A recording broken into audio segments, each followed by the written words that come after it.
আজ তোমাদের সাথে শেয়ার করি কোলাজবাবুর দাদার কথা। ইনি তো কোলাজবাবুরই দাদা, উইনি। Good morning everyone, welcome back to the channel Roj Namcha. দুদিন ধরে তাড়াতাড়ি উঠছি তো, তাই জন্য আজকে না একটু দেরি করে উঠেছি, তাও কাজকর্ম ঠিকঠাক টাইমে এগিয়ে ফেলেছি। মানে ব্যাপারটার সাথে হ্যাবিচুয়েটেড হয়ে গেছি।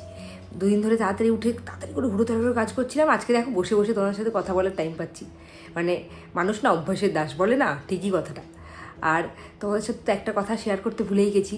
ওই যে বলেছিলাম যে এই ট্রাভেল এজেন্সির সাথে আমরা যাচ্ছি, ওনারা কাশ্মীরে আটকে গেছেন। ওনারা কাশ্মীর থেকে ফিরে গেছেন, কিন্তু ওনাদের সাথে আমরা যাচ্ছি না। তার কারণ ওনারা আমাদেরকে বলেছিলেন যে 12 জনকে জোগাড় করে দিতে, তাহলে ওনারা সাথে কুক নিয়ে যাবেন। আমাদের খুব দরকার সাথে কুক যাওয়ার, তার কারণ আমাদের সাথে 3টে বাচ্চা আছে। আর আমরা যেখানে সেখানে যেমন তেমন খেয়ে নিলাম, কিন্তু ওদের খাওয়াটা তো বাইরে বেরোলে এমনিই বাচ্চাদের ধকল হয় খুব। জনক তো এখন বড় হয়ে গেছে, কিন্তু চেরিবেরি তো খুবই ছোট।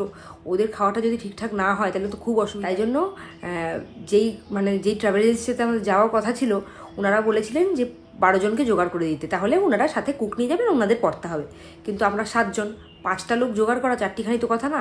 সবাই চেষ্টা করেছে আমাদের মতো, যেমন রাকেশ চেষ্টা করেছে, কয়েকজনকে জিজ্ঞেস করেছে, শুভমদা করেছে, আমরা করেছি, মানে মা বাবা করেছে, কিন্তু কেউ রাজি হয়নি এতদিনের জন্য যাওয়া। আমাদের প্রায় 8-10 দিনের জন্য ঘুরতে যাওয়ার প্ল্যান হয়েছে, কেউ রাজি হয়নি। তাই জন্য ওনাদেরকে ছেড়ে দিয়েছি। রাকেশের এখন দায়িত্ব পড়েছে কাকে ঠিক করা হবে। আসলে রাকেশকে না এই ঘুরতে যাওয়ার ব্যাপারে আমরা সবাই খুব ভরসা করি। যেমন আমার বাবা সহজে কোথাও ঘুরতে যায় না, সারাদিন ঘর পাহারা দেবে, সারাদিন স্কুল নিয়ে থাকবেই। বাবা বলে যে রাকেশ যদি কোথাও যায় তাহলে আমি রাকেশের সাথে যাবো নিশ্চিন্ত। আসলে রাকেশের সাথে গেলে খাওয়া দাওয়া, তারপরে ঘোরা, গাড়ির সাথে বার্গেনিং, তারপরে হোটেল, সমস্ত কিছু বাবা এইসব দিক দিয়ে নিশ্চিন্ত। শুধু বাবা না, আমরাও নিশ্চিন্ত থাকি। তাই জন্য এখন কয়েকদিনের মধ্যে তো ঠিক করতেই হবে, আর 1 মাসও নেই আমাদের ঘুরতে যাওয়াটা বাকি। তাই রাকেশের ওপর এখন দায়িত্বটা বেশি এসে পড়ে গেছে, আর কয়েকটা দিন বাকি মাত্র। তাও টেনশন একটা হচ্ছেই। ফ্লাইটের টিকিট বুক করা হয়ে গেছে তো কী হয়েছে, এখনও হোটেলগুলো বুক করা হয়নি। কবে কোথায় থাকবো সেটা এখনও মোটামুটি ঠিক হয়েছে, কিন্তু হোটেলগুলো তো বুক করা হয়নি। আবার কোন ট্রাভেল এজেন্সির সাথে যাবো না নিজেরাই যাবো, মানে এটা নিয়ে একটা দোটানার মধ্যে আছি আমরা। আর যেমন চেরিবেরির খাবারটা নিয়ে মেন প্রবলেম, না হলে অতটা প্রবলেম হতো না। রুম তো এখান থেকে চাল ডাল আলু, মানে যা যা সবজি ওরা খায় সমস্তই নিয়ে যাবে। আমি বুদ্ধি দিয়েছি একটা কুকার নিয়ে যাস, ইলেকট্রিক কুকার না নিয়ে, কেননা ইলেকট্রিক কুকারে না প্রচুর টাইম লাগে। ওই ফুটতেই থাকে, সেদ্ধও হয় না, এদিকে জলও শুকিয়ে যায়, একভাবে নাড়তে হয় বসে বসে। তাই বলছি ইলেকট্রিক কুকার নিস না, একটা নর্মাল কুকার নিয়ে নে, আর ওই খাবারগুলো নিয়ে নে। যখন হোটেলে গিয়ে পৌঁছবি, হোটেলে বলবি এটা একটুখানি মানে সিটি দিয়ে দিয়েছি 3-4টে। এবার আমার কথা মতোই ওরা তাই করবে, দেখা যাক কী হয়। আর আজকে বুধবার তো হয়েই গেল, আর একটা দিন বৃহস্পতিবার, তারপরে আর কয়েকটা দিন ছুটি পাবো, একটু মানে নিশ্চিন্তে দিন কাটাবো। চলো দিনটাকে শুরু করি, দেখতে থাকো সারাটা দিন কী করি। সকাল সকাল ঘুম থেকে উঠে ঘুরতে যাওয়া নিয়ে এতগুলো কথা বললাম, কিন্তু আমি তো জানতামই না তখন। আসলে সকালে উঠে ফোন খোলার সময়ই পাইনি। ওইদিকে তো যুদ্ধ বেঁধে গেছে চারিদিকে। এইরকম পরিস্থিতির জন্য এখন ঘুরতে যাওয়াটা একেবারেই সেফ মনে হচ্ছে না। হবে কি হবে না সেটাও আমরা এখন শিওর নই, তবে এটার খুব দরকার ছিল। চারিদিকে যা হচ্ছে সমস্ত কিছু ঘরে বসে চুপচাপ মেনে নেওয়াটা তো যায় না। তাই এখন ঘুরতে যাওয়াটা ক্যান্সেল হতে পারে, এইটার জন্য যতটা না কষ্ট হচ্ছে তার থেকে বেশি ভালো লাগছে এইটা ভেবে যে যেই নিরপরাধ অসহায় মানুষগুলো মারা গেল এই যুদ্ধটা হলে, তারা তো অন্তত জাস্টিস পাবে।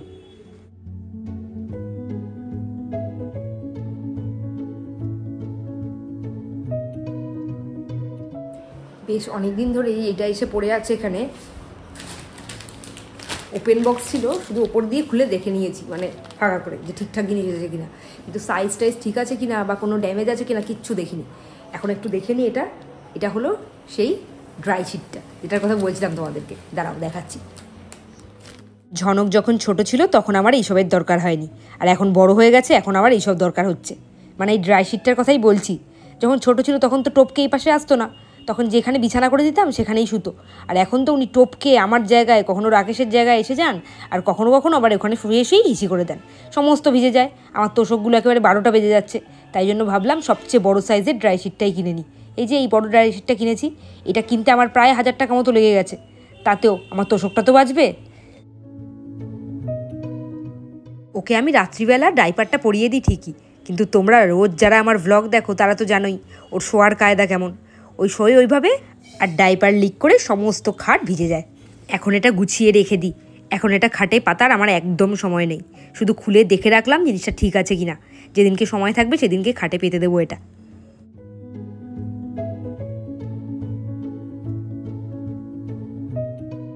ছনক আজকে উঠতে দেরি করেনি ঠিকই, জ্বালাতনও করেনি একদম, কিন্তু আজকে আমাদের দেরি হয়ে গেছে। আজকে অন্য দিনের থেকে 15 মিনিট লেটে চলছি, কারণ উনি তো আজকে সকালবেলা পটি করে মাখামাখি করেছেন, তাই জন্য তাড়াতাড়ি ওকে ফ্রেশ করিয়ে ড্রেস পরিয়ে একেবারে দুধটা দিয়ে শুইয়েছি। ড্রেস পরাতে গিয়ে দেখলাম ঝনকের সমস্ত কিছু টাই, বেল্ট, আই কার্ড ঝনকের দিয়ার বাড়িতে ফেলে রেখে চলে এসেছি। ব্যাস, ওইগুলো নিতে গিয়ে আরও দেরি হবে আজকে। তার কারণ প্রপার ড্রেস না পরিয়ে আমি তো স্কুলে পাঠাবো না কিছুতেই। নিচ থেকে একটা ফুল নিয়ে এসছে, স্কুল থেকে এসে নিজেই এখন ড্রেস খুলতে শিখেছে, গান করতে করতে ড্রেস খুলছে। ভোর 5টা থেকে সকাল 10টা অবধি আমি এতটাই ব্যস্ত থাকি, ফোনটা হাতে নেওয়ার খুব একটা টাইম পাই না। তাও যেটুকু টাইম পাই সেইটুকুই ক্যামেরাবন্দি করে রাখার চেষ্টা করি। স্কুল থেকে ফেরার পর ঝনককে খাইয়ে দিয়েছি, তারপর থেকে নিউজ চ্যানেলগুলো দেখতে দেখতে কখন 12টা বেজে গেছে টেরই পাইনি। এখন ঝনকে ফলের রস করবো, স্নান করানো হয়নি ওকে, আমার নিজের স্নান হয়নি, কিচ্ছু কাজ হয়নি। কখন যে 12টা বেজে গেছে বুঝতেই পারিনি। এখন তাড়াতাড়ি কাজকর্মগুলো সেরে নিই। আর এইটা এখন বাদরামি করছে শিশু। কেন? আর কিছুই না, যেভাবে আমাকে একটু ডিস্টার্ব করা যায় আর কি। ঝনকের কারবারটা দেখো, এই যে এইসব করেছে। এগুলো কি সব নতুন ওষুধ এখানে রেখেছিলে?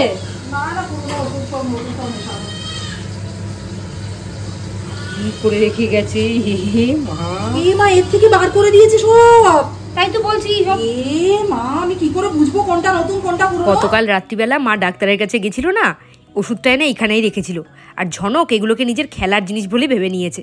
শেষ হলে ওষুধগুলো ওকে আমি দিই না, ও তাই ভেবেছে, ব্যাস মিশিয়ে ফেলেছে সব। আজকে দিয়ার বাড়িতে কে এসেছে দেখো, বেরি বুড়ি। চেরি একটু কান্নাকাটি করে ঠিকই, কারোর কাছে যেতে চায় না, কিন্তু বেরি আসার পর থেকে যে খেলা শুরু করেছে ঝনক দাদার সাথে, আমাদের সাথে, ওর হাসি মুখে হাত ধরে না। একভাবে এই ঘর থেকে ওই ঘরে যাচ্ছে, ওই ঘর থেকে সেই ঘরে যাচ্ছে, সবার কোলে যাচ্ছে। দেখো কেমন নিজের মতো খেলে বেড়াচ্ছে। ঝনক দাদাও বেরি বোনকে পেয়ে খুশি, আর বেরি সোনাও ঝনক দাদাকে পেয়ে বেশ খুশি।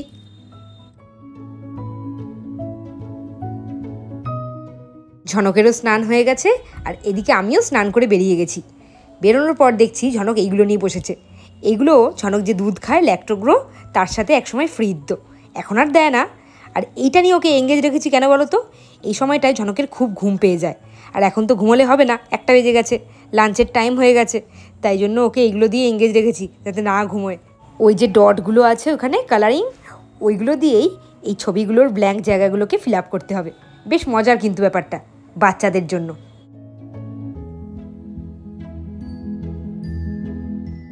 ডিম খেতে ঝনক বুড়োটা এতটাই পছন্দ করে, আজকে খেতে বসে কি বলছে শোনো। বাবা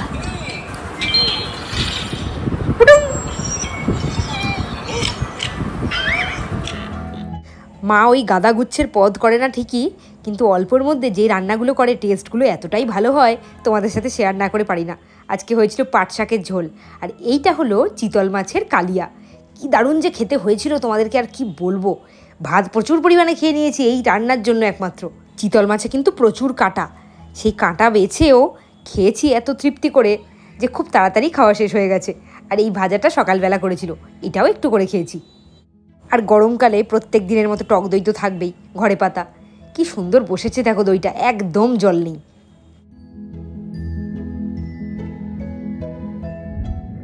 মা আয়ারল্যান্ড থেকে ফিরে গেছে অনেক দিন হলো, আর অনেক দিন তোমাদেরকে ওইখান থেকে ঘুরিয়ে আনা হয় না। আজকে আরেকবার ঘুরিয়ে আনি, তবে আজকে একজন অন্য মেম্বারের সাথে তোমাদের ভালোভাবে পরিচয় করাবো। তিনি হলেন উইনি। উইনি কে? এই যে সামনে যিনি দাঁড়িয়ে আছেন, এদিক ওদিক ঘাড় ঘোরাচ্ছেন, আজকে উনি যাচ্ছেন স্নান করতে। ফ্রন্ট সিটে বসে উইনি বাবু যাচ্ছেন স্নান করতে। তার কারণ পেছনে তো কোলাচ্ছনার বহু জিনিস ছড়ানো থাকে।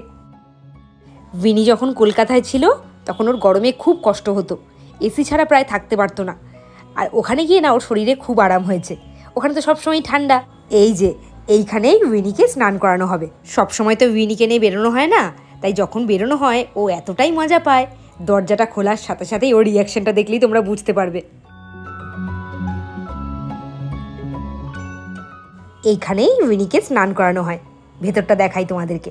ভেতরে 2টো এটিএম মেশিনের মতো মেশিন আছে। এই যে এই জায়গাটার ভেতরেই উইনিকে ঢোকানো হবে। ওই গেটটা খুলে ঢুকিয়ে ভেতরটা আটকে দিতে হবে। এর ভেতরেই স্নান হবে, এর ভেতরেই ড্রাই করা হবে। আর এই দিকটাতে অনেকগুলো অপশান আছে। এই অপশনগুলো থেকেই সিলেক্ট করতে হবে, যার যেমনটা দরকার হবে। এদিকে উইনির এক্সাইটমেন্ট দেখেছো? এইবার তোমাদেরকে দেখাই এই দিকের অপশনগুলো। এখানে আছে শ্যাম্পু, কন্ডিশনার, তারপরে ফ্লি ওয়াশ আছে। ফ্লি ওয়াশ মানে এইসব কুকুরের গায়ে বেশি পশম থাকে, তাদের গায়ের মধ্যে না পোকা হয়, সেগুলোকে পরিষ্কার করা যায়। এই ফ্লি ওয়াশটা দিয়ে সেইটাই পরিষ্কার করা যায়।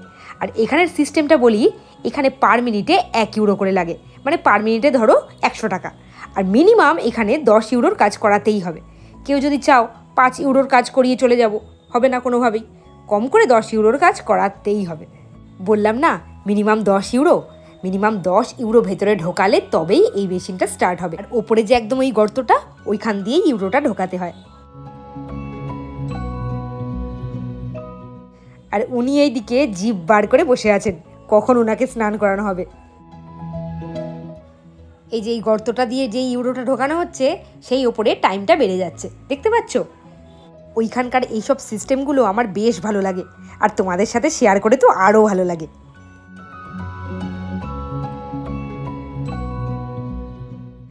আমাদের এখানে যেমন সমস্ত কিছু করিয়ে দেওয়া হয়, ওইখানে কিন্তু সব কিছু সেলফ সার্ভিস, মানে সব কিছু তোমাকে নিজেকেই করে নিতে হবে। উইনির আজকে আচ্ছা মতো ধোলাই হচ্ছে।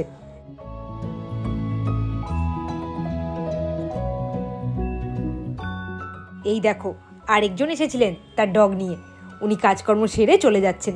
আর এইদিকে উইনিরও স্নান কমপ্লিট, উনি এখন গা মুছছেন। ওই যে দূরে দেখছো টাওয়েল রাখা, ওইখান থেকে টাওয়েলটা নিয়ে এসেই আগে মুছিয়ে নিয়ে সামান্য একটু শুকিয়ে নিয়ে তারপর ব্লো ড্রাই করা হবে। সমস্ত কাজটা কিন্তু ওই টাইমের মধ্যেই করতে হবে। ওই যে ওখানে 2 মিনিট 45 সেকেন্ড বাকি আছে, ওইটার মধ্যেই ব্লো ড্রাইটা করাতে হবে, না হলে আবার চার্জ লাগবে। এই যে উইনি এখন একেবারে ফ্রেশ বাবু, উনার এখন শুধু ড্রাই করাটাই বাকি। ড্রাই করলেই সমস্ত কিছু কমপ্লিট হয়ে যাবে।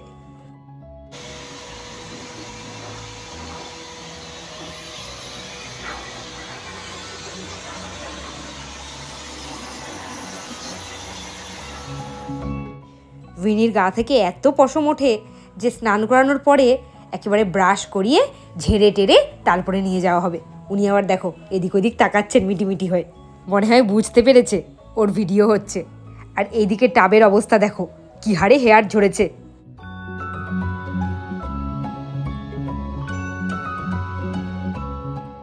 অনেক তো হলো আয়ারল্যান্ডের গল্প, এইবার একটু ঝনকবাবুর কাছে ফিরে আসি। ঝনকবাবু ঘুম থেকে উঠে তত্তর তত্তর করে সিঁড়ি দিয়ে নামছে, পড়তে যাবে তো। সন্ধে হলেই ওর পড়তে যাওয়ার টাইম হয়ে যায়। সিঁড়ি দিয়ে উঠতে গেলেই বা সিঁড়ি দিয়ে নামতে গেলেই বলবে আমি আগে যাব, তুমি আগে যাবে না। সে আগে আগেই যাচ্ছিল, যেই দেখেছে সামনে অন্ধকার ভয় পেয়ে গেছে, ব্যাস দাঁড়িয়ে পড়েছে। আজকে সকালবেলা এতটাই লেট করে বেরিয়েছি যে ওর একটা জুতো নিয়ে আসবো এক্সট্রা ভুলেই গেছি। দেখো অবস্থা, আজকে পিটি ছিল তাই কেটস পরে গেছিলো স্কুলে, সেই কেটস পরেই এখন সে পড়তে যাচ্ছে। সন্ধ্যের সময় তো প্রচণ্ড গরম লাগে, আর একটা জিনিস দেখছি রাতের দিকে ঠান্ডা হাওয়া দিয়ে ওয়েদারটা বেশ ঠান্ডা হয়ে যাচ্ছে। গতকাল তো বৃষ্টি হয়েছিল, আজকে কিন্তু বৃষ্টি হয়নি, তাও ওয়েদারটা এত সুন্দর ঠান্ডা হয়ে গেল হাওয়া দিয়ে, রাত্রে মনে হচ্ছে না এসি চালাতে হবে বলে। আর এদিকে ঝনককে খাইয়ে দিয়েছি, নিচে শ্বশুরমশাইকেও খেতে দিয়ে এসেছি।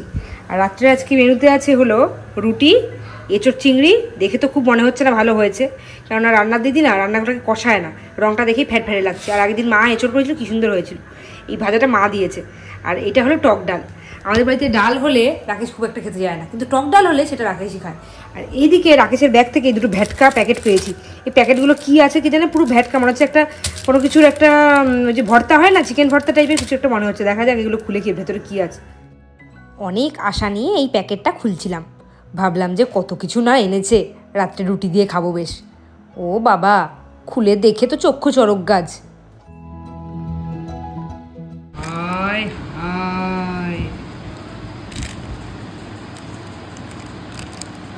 কি নিয়ে এসছো তুমি?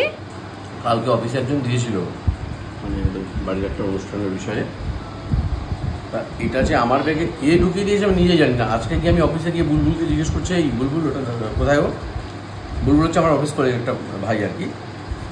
তা বলছে যে আমিও জানি না কোথায় গেল কি গেল। এবার আজকে যখন টিফিন বার করে দুপুরবেলায় খাওয়া দাওয়ার পরে একদম বিকেলবেলায় যখন টিফিন বক্স ঢোকাচ্ছে ভেতরে, তখন দেখছি যে এই প্যাকেট দুটো আমার ব্যাগের মধ্যে রয়ে গেছে। আমি এটা দেখে ভেবেছি আমার জন্য কোনো চিকেনের আইটেম এনেছে। লাড্ডু এখন লাড্ডু হয়ে গেছে, রুটি দিয়ে খাবো। ঝনক সোনা এদিকে কি সেজেছে বলো তো? ও নাকি গাছ, বাইরে হাওয়া দিচ্ছে আর গাছগুলো এইভাবে নড়ছে। ও কখনো গাছ সাজছে, কখনো গাছের পাতা সাজছে। এই দেখো এইবার গাছের পাতা সেজেছে। এইগুলো নাকি ওকে বাবা শিখিয়েছে, যখন ঝড় হয় তখন গাছগুলো আর গাছের পাতাগুলো এইভাবে নড়ে। সবার খাওয়া দাওয়া হয়ে গেছে, ঝনক তো দিকে শুয়েও পড়েছে। আর রাকেশের তো এখন শুতে বহুত দেরি, কেননা ওর তো রোজ রাতেই রেকর্ডিং থাকে, রেকর্ডিংয়ে বসেছে। আর আমি এবার বসবো গিয়ে এডিট করতে। আর তোমাদেরকে আজকের মতো গুড নাইট জানাই, আর কালকে একটা নতুন ব্লগ নিয়ে তোমাদের সাথে দেখা হবে। ততক্ষণের জন্য টাটা, গুড নাইট।